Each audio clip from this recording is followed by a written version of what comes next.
Good morning to all of you. Myself Ramesh Kumar from Government Polytechnic College dosa. अपन जो subject पढ़ेंगे वो अपन पढ़ेंगे circuit analysis, जो किसी ब्रांच में सर्किट थ्योरी के नाम से भी चलता है और नेटवर्क एनालिसिस के नाम से भी चलता है। तो इसके बारे में अपन पढ़ेंगे, इसमें क्या होता है, इसका सिलेबस क्या होता है, कौन सी बुक रेफर करेंगे। तो बेसिकली इस सब्जेक्ट में अपन जो डिफरेंट मेथड होते हैं, कोई भी सर्किट होता है उसमें अपन को वोल्टेज, करंट और पावर को कैलकुलेट करना है, तो उसके अलग अलग मेथड होते हैं, वो अपन इसमें पढ़ेंगे। इसके साथ ही जो कॉम्प्लेक्स सर्किट होते हैं जिसमें अपन को वोल्टेज, करंट या रेजिस्टेंस मालूम करना होता है, तो इसके लिए जो थ्योरम्स अवेलेबल हैं, जो अपने पास थ्योरम उपलब्ध हैं या टेक्निक्स हैं जिनकी सहायता से अपन उसको सिंप्लीफाई कर सकते हैं, वो अपन इस सब्जेक्ट में पढ़ेंगे। इसके साथ ही जो इसमें जो टेक्निक्स पढ़ी हैं अपने, उसको अपन इलेक्ट्रॉनिक सर्किट में भी काम में ले सकते हैं, क्योंकि इलेक्ट्रॉनिक सर्किट में भी वही कुछ थ्योरम्स होते हैं, उनको अप्लाई करके जो सर्किट होता है बड़ा, उसको अपन सिंप्लीफाई कर सकते हैं। अब इलेक्ट्रॉनिक सर्किट क्या होता है? इलेक्ट्रॉनिक सर्किट वो सर्किट होता है जिसमें रजिस्टर, कैपेसिटर और इंडक्टर के साथ साथ ट्रांजिस्टर भी कनेक्टेड हो, जिसमें इसमें भी आपके करंट और वोल्टेज का रोल होता है। इसलिए जो अपने नेटवर्क थ्योरी में जो पढ़ते हैं बेसिक कंसेप्ट, वो अपन इसमें भी अप्लाई करेंगे। देन इसके लिए जो बुक्स रेफ़र कर सकते हैं, जो बुक स्टैंडर्ड है, वो आपके ये 5 बुक्स हैं। तो ऊपर की जो 4 हैं वो आपके इंग्लिश में अवेलेबल होती हैं और ये स्टैंडर्ड बुक हैं, जबकि 5वां है वो आपके सिलेबस ओरिएंटेड बुक होती हैं, जो आपकी लोकल बुक है। तो जो आपके TMH है और न्यू एज ये इंटरनेशनल पब्लिशर हैं, जबकि ये आपकी खन्ना पब्लिशन एंड धनपत राय ये नेशनल पब्लिशर के हैं, जबकि NK पब्लिशर और CBS पब्लिकेशन ये आपके लोकल बुक हैं। तो जो आपकी भी NK पब्लिशर ये आपके सिलेबस ओरिएंटेड हैं, तो और हिंदी में भी अवेलेबल है। तो आप यदि कंपटीशन की तैयारी करना चाहते हैं तो आप ऊपर की 4 को प्रेफरेंस करें। यदि आपको सिलेबस को ध्यान में रखना है या और हिंदी में आपको सुविधा रहती है, तो आप 5वें जो पब्लिकेशन है NK पब्लिकेशन और CBS पब्लिकेशन, उसको अपन रेफर कर सकते हैं। देन जो सिलेबस है, अपन सिलेबस की बात करते हैं, तो सिलेबस में अपन के आपके इलेक्ट्रिकल और इलेक्ट्रॉनिक्स दोनों में आपका ये सर्किट थ्योरी और सर्किट एनालिसिस के नाम से सब्जेक्ट चलता है, EL 202 और EE 205। तो इसमें जो सिलेबस है वो लगभग बराबर है, एक यूनिट अलग अलग है। तो फर्स्ट जो 6 यूनिट हैं वो आपके दोनों में कॉमन है। तो जनरल जो नेटवर्क कंसेप्ट है फर्स्ट यूनिट, इसमें अपन जो नेटवर्क की बेसिक टर्मिनोलॉजी होती हैं, नेटवर्क के टाइप्स क्या होते हैं, उसका क्लासिफिकेशन क्या होता है, वो अपन इसके बारे में पढ़ेंगे। तो इसमें आपके जो एलिमेंट्स होते हैं RLC, रजिस्टर, इंडक्टर और कैपेसिटर, उसके बारे में पढ़ेंगे। इसके अलावा जो बेसिक्स लॉ होता है जिसको अपन ओम्स लॉ बोलते हैं, उसके बारे में अपन इस चैप्टर में पढ़ेंगे। देन सेकंड चैप्टर अपन दो नियम पढ़ते हैं, किरचॉफ करंट लॉ और किरचॉफ आपके वोल्टेज लॉ। उसी के बेसिस पे आपके 2 एनालिसिस होते हैं, मेश एनालिसिस और नोडल एनालिसिस, तो वो अपन सेकंड चैप्टर में पढ़ेंगे। देन थर्ड चैप्टर में नेटवर्क थ्योरम्स पढ़ते हैं, यानी जो आपके सर्किट कॉम्प्लेक्स होते हैं उसको कैसे सिंप्लीफाई कर सकते हैं।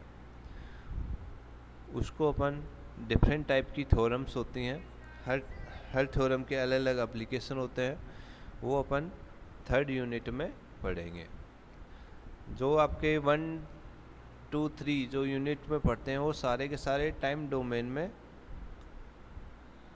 वर्क कर रहे हैं। टाइम डोमेन में कुछ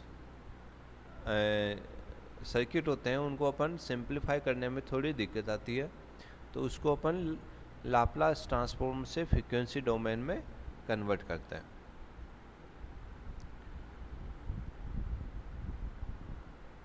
देन आपका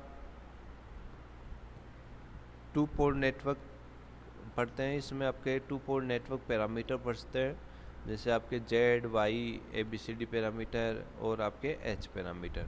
हर पैरामीटर अलग अलग फील्ड के लिए वैलिड होता है, इसलिए अपन इसमें अलग अलग टाइप के पैरामीटर पढ़ते हैं। उसके साथ ही उनमें जो रिलेशन होता है आपस में, उसके बारे में पढ़ते हैं। देन नेक्स्ट है आपका 6 रेजोनेंस, जिसको अपन अनुनाद कहते हैं।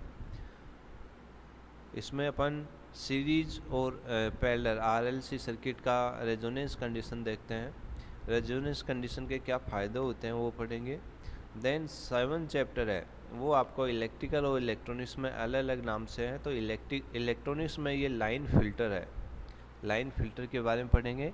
इसमें आपके डिफरेंट टाइप के फ़िल्टर्स, अपन फ़िल्टर जानते हैं कि आपका एक पर्टिकुलर या डिजायर जो भी आपका फ्रिक्वेंसी का सिग्नल है, वो आपका इसको फिल्टर कर देता है, अलग कर देता है। डिजायर को ये पास करने देगा, बाकी को रोक लेगा, या डिजायर को रोक के रखेगा, बाकी को पास कर देगा। तो ये इसको अपन फिल्टर्स बोलते हैं। लेकिन जो इलेक्ट्रिकल में यही जो 7वां चैप्टर है, वो आपका complex frequency and pole zero diagram से है। इसमें अपन कोई भी आपका ट्रांसफ़र फंक्शन होता है, उसमें जो पोल जीरो होते हैं उसके बारे में पढ़ेंगे।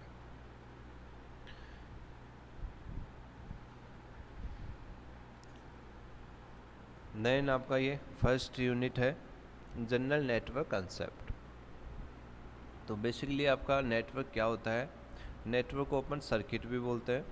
तो सर्किट क्या होता है, तो सर्किट होता है वो आपका कलेक्शन होता है जिसमें आपके एलिमेंट्स होते हैं और वायर्स का आपस में कनेक्टेड किया होता है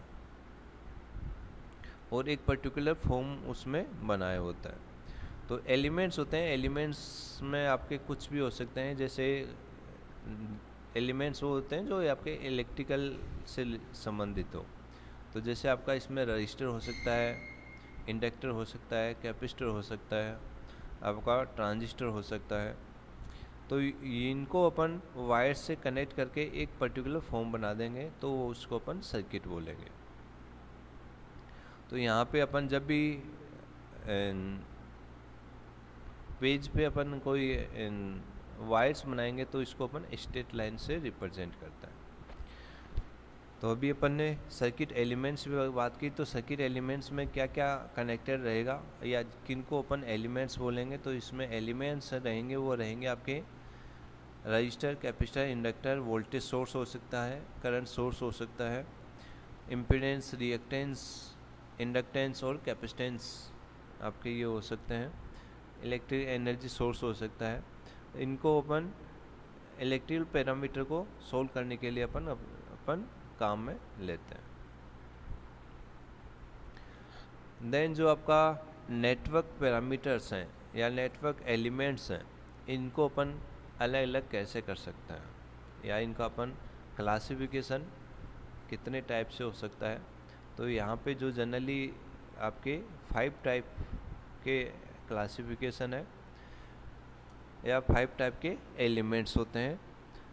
5 से भी ज़्यादा हो सकते हैं, लेकिन अपन जो सामान्यतः अपन को यही काम में लेते हैं या अपने सिलेबस में ये आपके 5 टाइप के एलिमेंट्स दे रखे हैं, तो वो ये अपन पढ़ेंगे।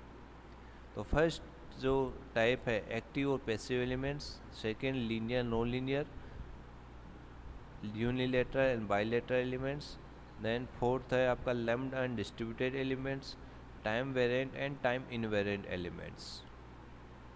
तो ये 5 टाइप के अपन इसमें एलिमेंट्स पढ़ेंगे, टाइप्स पढ़ेंगे। इनको 1 बाय 1 पढ़ते हैं अपन। तो फर्स्ट है एक्टिव सर्किट एलिमेंट्स या एक्टिव एलिमेंट्स। तो एक्टिव एलिमेंट्स वो एलिमेंट्स हैं जो अपन को एनर्जी या ऊर्जा प्रोवाइड करते हैं, ऊर्जा उपलब्ध कराते हैं। इसके साथ ही आपकी इसमें दो डेफिनेशन है, या तो ऊर्जा उपलब्ध कराएंगे, इसके साथ ही आपके जो एलिमेंट्स हैं वो सिग्नल को एम्पलीफाई करते हो, यानी जो भी ऊर्जा का लेवल होता है उसको बदल दे, उसको भी अपन एक्टिव एलिमेंट्स कहते हैं। तो आपका जो फर्स्ट जो डेफिनेशन है, फर्स्ट डेफिनेशन क्या थी कि वो एलिमेंट जो अपन को एनर्जी प्रोवाइड करवाए। तो इस कैटेगरी में जो आपका एलिमेंट्स आते हैं वो होते हैं आपके एनर्जी सोर्सेस, जैसे आपकी बैटरी हुई, कोई करंट सोर्स हो गया, या आपका वोल्टेज सोर्स हो गया है। वो सारे के सारे कौन सी में आ जाएंगे डिलीवरी एनर्जी में। इसके साथ ही सेकंड जो डेफिनेशन बोली कि which are capable to amplify, यानी जो आपको सिग्नल को एम्पलीफाई कर दे या सिग्नल का जो एनर्जी लेवल है उसको चेंज करे, उसको भी अपन क्या बोलते हैं एक्टिव एलिमेंट्स। तो इस जो कैटेगरी जो सेकंड डेफिनेशन की कैटेगरी को सेटिस्फाई करेगा वो रहेगा आपका ट्रांजिस्टर। तो जो आपका एक्टिव एलिमेंट्स हैं उसका जो एग्जाम्पल है या एलिमेंट्स के जो एग्जाम्पल हैं वो हो गए आपके एनर्जी सोर्सेज लाइक बैटरी, आपके वोल्टेज सोर्स या करंट सोर्स, और जो आपको सिग्नल को एम्पलीफाई करे या एनर्जी लेवल को बदले वो उसकी कैटेगरी में आ गए ट्रांजिस्टर्स। तो ये आपके बैटरी और ट्रांजिस्टर हैं वो दोनों क्या होते गए आपके एक्टिव एलिमेंट्स। ऐसे आपका एक्टिव नेटवर्क वो नेटवर्क होता है जिसमें आपके एक्टिव एलिमेंट्स कनेक्टेड हो, कम से कम आपका एक एक्टिव एलिमेंट्स उसमें जुड़ा हुआ होना चाहिए। देन है आपका passive circuit elements, passive elements. तो पैसिव एलिमेंट्स वो होते हैं जो आपके एनर्जी को रिसीव करें या एनर्जी को स्टोर करें, इसके साथ ही आपका एनर्जी आपका डिसिपेट करे, उनको अपन पैसिव एलिमेंट्स बोलते हैं। तो जो आपके एनर्जी स्टोर या रिलीज करें उस कैटेगरी में आपके जनरली कैपेसिटर और इंडक्टर आते हैं, जो एनर्जी का डिसिपेट करेंगे उस कैटेगरी में आपका रजिस्टर आता है। तो इस तरीके से आपके तीन एलिमेंट हैं, रजिस्टर, इंडक्टर और कैपेसिटर, वो किस कैटेगरी में आएंगे आपके पैसिव एलिमेंट्स में। ऐसे आपका पैसिव नेटवर्क किसको बोलेंगे, वो नेटवर्क जिसमें आपका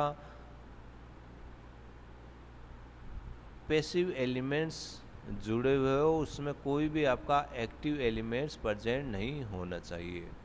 एक्टिव एलिमेंट्स मतलब उसमें कोई भी आपका ईएमएफ जो आपको वोल्टेज करंट प्रोवाइड करे ऐसा कोई सोर्स उसमें कनेक्टेड नहीं होना चाहिए, उसको अपन पैसिव नेटवर्क बोलते हैं।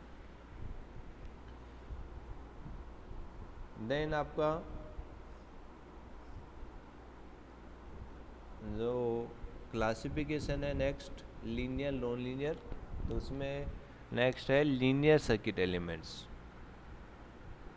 तो लीनियर सर्किट एलिमेंट्स में वो एलिमेंट्स आते हैं जिनमें जो रिलेशन होता है वोल्टेज और करंट का वो लीनियर रहेगा, तो उसको अपन लीनियर एलिमेंट्स बोलेंगे। जैसे कि इसमें एग्जांपल अपन बात करेंगे रेजिस्टेंस, कैपेसिटेंस और इंडक्टेंस।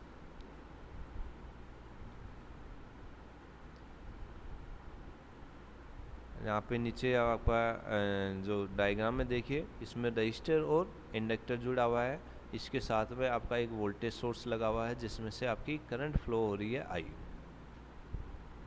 अब अपन V और I में ग्राफ बनाएंगे, तो V और I में ग्राफ बनेगा वो आपका यहाँ पे लीनियर हो रहा है। तो ऐसा जब भी आपका ग्राफ बनता है लीनियर, चाहे आप इस जो V और I की जो एक्सिस है वो चेंज कर दो, तो ये आपका ग्राफ बनेगा वो हमेशा लीनियर बनना चाहिए। तो ऐसा जो भी जिस भी एलिमेंट के लिए ये ग्राफ लीनियर बनता है उसको अपन लीनियर एलिमेंट्स बोलते हैं। लीनियर नेटवर्क वो नेटवर्क होता है जिसमें आपके लीनियर एलिमेंट जुड़े होते हैं। लीनियर एलिमेंट अभी मैंने बताया, रजिस्टर, कैपेसिटर और इंडक्टर आपके जिस सर्किट में जुड़े होंगे उसको अपन लीनियर नेटवर्क बोलेंगे या लीनियर सर्किट बोलेंगे। इसमें आपकी जो भी करंट है और जो वोल्टेज है वो आपका टाइम के साथ चेंज नहीं होना चाहिए, वो हमेशा कांस्टेंट रहना चाहिए। Then non linear circuit elements. Non linear circuit elements वो एलिमेंट्स होते हैं जिसमें आपका जो करंट और वोल्टेज का जो रिलेशनशिप है वो लीनियर नहीं रही।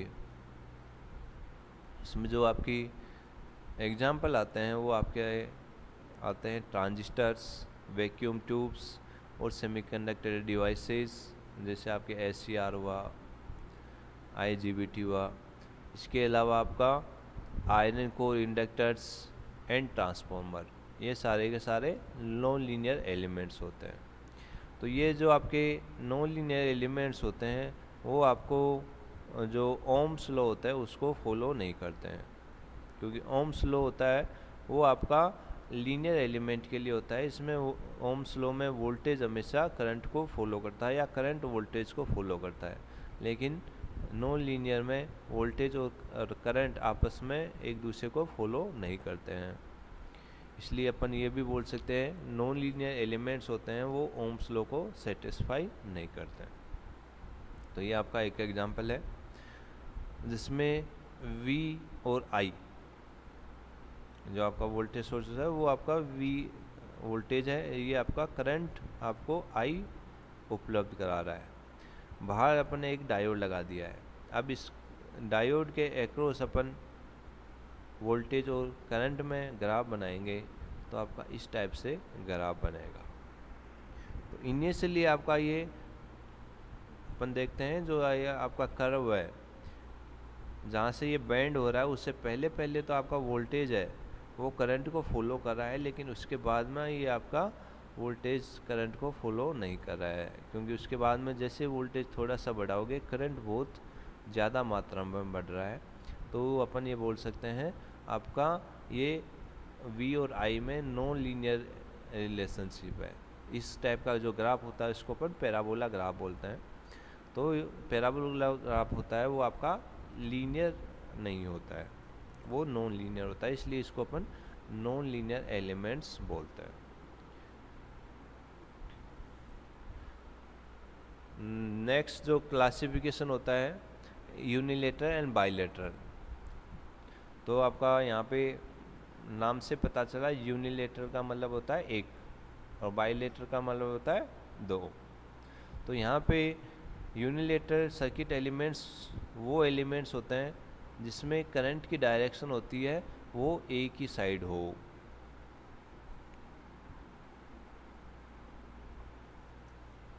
तो एक ही ऐसे कौन से एलिमेंट्स होते हैं? डायोड और ट्रांजिस्टर्स। तो इसके जो एग्जाम्पल है यूनिलेटरल के वो आपके डायोड और ट्रांजिस्टर होते हैं। और यूनिलेटरल नेटवर्क वो नेटवर्क होते हैं जिसमें डायोड और ट्रांजिस्टर कनेक्टेड हो, यानी नेटवर्क जिसमें एक ही डायरेक्शन में करंट फ्लो हो सकती हो, उसको अपन बोलते हैं यूनिलेटरल नेटवर्क्स। यहाँ पे अपन ग्राफ में देखते हैं तो ग्राफ में अपन पहले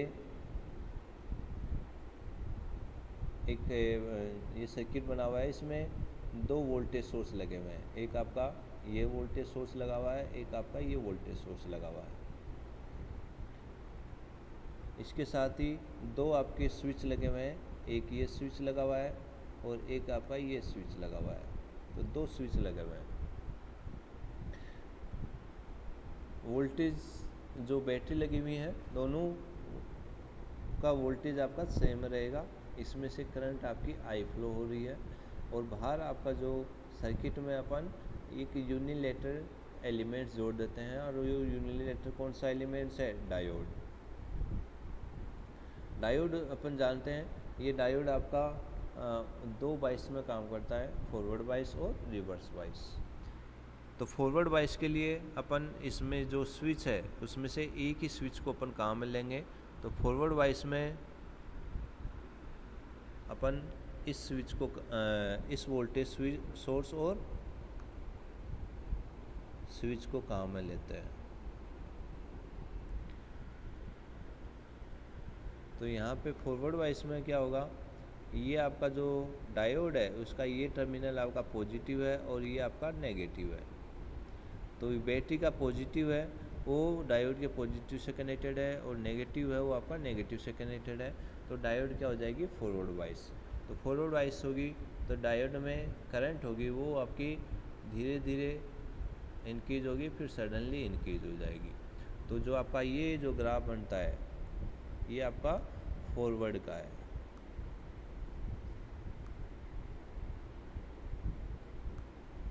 फॉरवर्ड का है। जो फर्स्ट क्वाड्रेंट है उसमें आपका जो ग्राफ बनता है वो आपका फॉरवर्ड का बना हुआ है।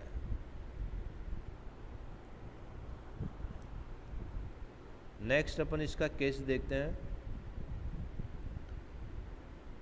सेकंड केस में अपन जो स्विच सेकंड जो स्विच है और ये स्विच है इसको अपन काम में लेंगे। फर्स्ट स्विच को अपन ओपन कर देंगे। तो यहाँ पे जैसे ही अपन बात करते हैं तो आपका जो बैटरी का पॉजिटिव है वो आपको डायोड के नेगेटिव से कनेक्टेड हो गया है और बैटरी का जो पॉजिटिव है नेगेटिव है वो डायोड के पॉजिटिव से कनेक्ट हो गया है। तो डायोड क्या हो जाएगी, रिवर्स वाइस हो जाएगी। और जैसे आपकी डायोड रिवर्स वाइस होगी उसमें से करंट होगी वो आपकी बहुत कम फ्लो होगी। तो ये आपका जो ग्राफ बनेगा वो आपका ये बन रहा है। तो नेक्स्ट रिवर्स वाइस में डायोड्स में से बहुत माइनॉरिटी करंट फ्लो होती है जिसको अपन नेग्लिजिबल मान सकते हैं। तो ये जो ग्राफ बनेगा वो आपका रिवर्स का बनेगा। ठीक है। तो इसमें अपन देखते हैं कि आपकी जो करंट होती है जब फॉरवर्ड होती है तब तो आपको ज़्यादा फ्लो होती है, इसमें मिली एम्पियर में फ्लो होती है। जबकि रिवर्स होता है जब आपका माइक्रो या नैनो एम्पियर में फ्लो होती है। तो रिवर्स में अपन करंट को नेग्लिजिबल मान सकते हैं। इसलिए अपन ये बोल सकते हैं डायोड में आपकी करंट होती है वो एक ही डायरेक्शन में फ्लो होती है। इसलिए इस जो यूनिलेटर का जो एग्जाम्पल है वो आपका है वो डायोड है। इसी तरीके से आपका ट्रांजिस्टर भी आपका क्या होता है, यूनिलेटर एलिमेंट्स होता है। नेक्स्ट है आपका बाइलेटरल। बाइलेटरल में आपकी जो करंट की डायरेक्शन रहेगी वो आपकी दोनों साइड रहेगी। तो इसमें जो एग्जाम्पल होते हैं वो आपका रेजिस्टेंस, इंडक्टेंस और कैपेसिटेंस होता है। तो यहाँ पे जो करंट की डायरेक्शन होगी वो आपकी दोनों साइड हो सकती है, लेकिन उसका मैग्नीट्यूड होगा वो आपका हमेशा सेम होना चाहिए। ऐसे नहीं है जब आप एक साइड में फ्लो करवाओ तो अलग करंट फ्लो हो रही है, दूसरी साइड में कर रहे हो तो तब अलग करंट फ्लो हो रही है। करंट का जो आयाम होता है, इसकी वैल्यू होती है वो हमेशा सेम होनी चाहिए। तो इसमें जो जब करंट की डायरेक्शन चेंज हो रही है तो उसमें जो सर्किट की प्रॉपर्टी कोई भी चेंज नहीं होना चाहिए, उसको अपन बाइलेटरल नेटवर्क बोलते हैं। जैसे कि आपका यहाँ पे ये सर्किट है, तो सर्किट में अपन ने वोल्टेज 30 वोल्टेज का एक वोल्टेज सोर्स लगा लिया है, एक 5 किलो ओम का एक रजिस्टर कनेक्ट कर दिया है। अब ये 30 वोल्टेज इस पर पूरा का पूरा इस रजिस्टर पर ड्रॉप होगा। तो इसमें से जो करंट फ्लो होगी वो आपकी इसी डायरेक्शन में होगी, ऊपर से नीचे। और जो करंट का जो आयाम हो जाएगा वो करंट की वैल्यू होगी वो कितनी हो जाएगी, V/R। V कितना है 30, तो 30/5 तो कितना हो जाएगा 6 मिली एम्पियर इसमें से करंट फ्लो होगी।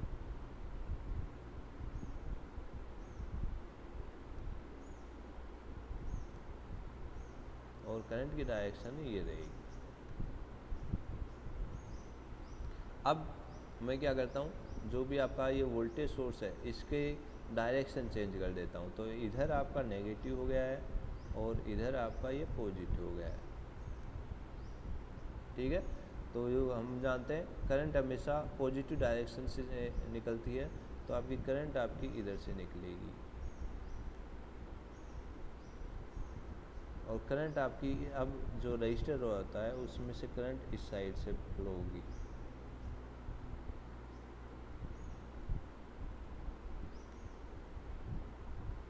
लेकिन इसमें वोल्टेज है वो 30 था पहले, तो अब भी आपका 30 ही रहेगा।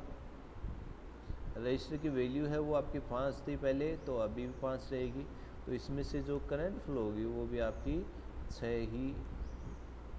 6 मिली एम्पियर फ्लो होगी।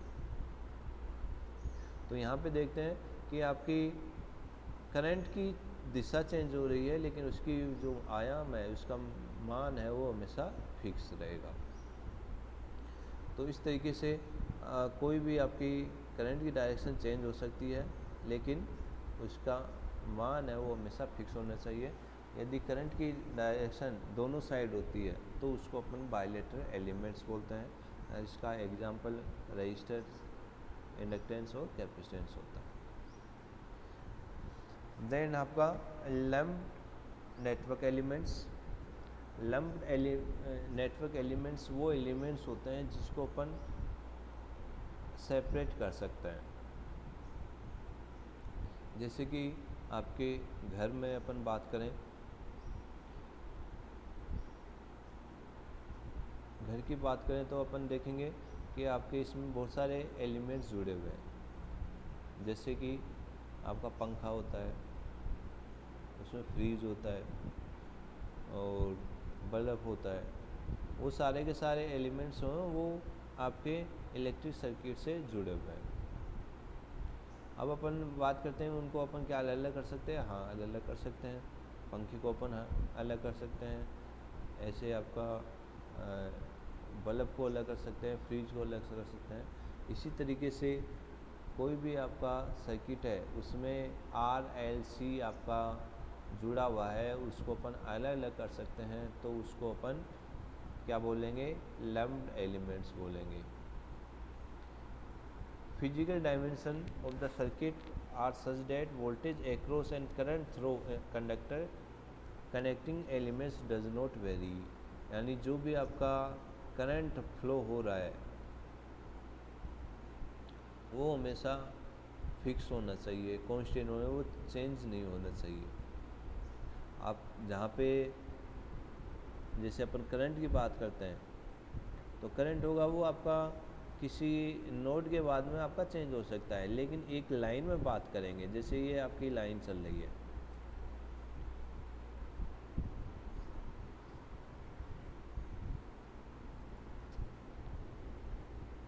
ये आपकी लाइन चल रही है, इस लाइन की बात करेंगे तो इसमें इस पॉइंट पे, इस पॉइंट पे और इस पॉइंट पे आपका करंट होगा वो आपका सेम होना चाहिए। ऐसे ही अपन नोड की बात करेंगे तो यहाँ पे ये आपका एक नोड बना हुआ है, तो इसमें यहाँ पर, यहाँ पर, यहाँ पर आपका वोल्टेज आपका सेम होना चाहिए। ठीक है, तो अपन ऐसा कोई नेटवर्क होता है उसमें वोल्टेज और करंट होता है वो आपका चेंज नहीं होता है, उसको अपन लम्प्ड एलिमेंट्स बोलते हैं। तो इसमें जो भी RLC जिनको अपन अलग अलग कर सकते हैं उसको अपन लम्प्ड एलिमेंट बोलते हैं।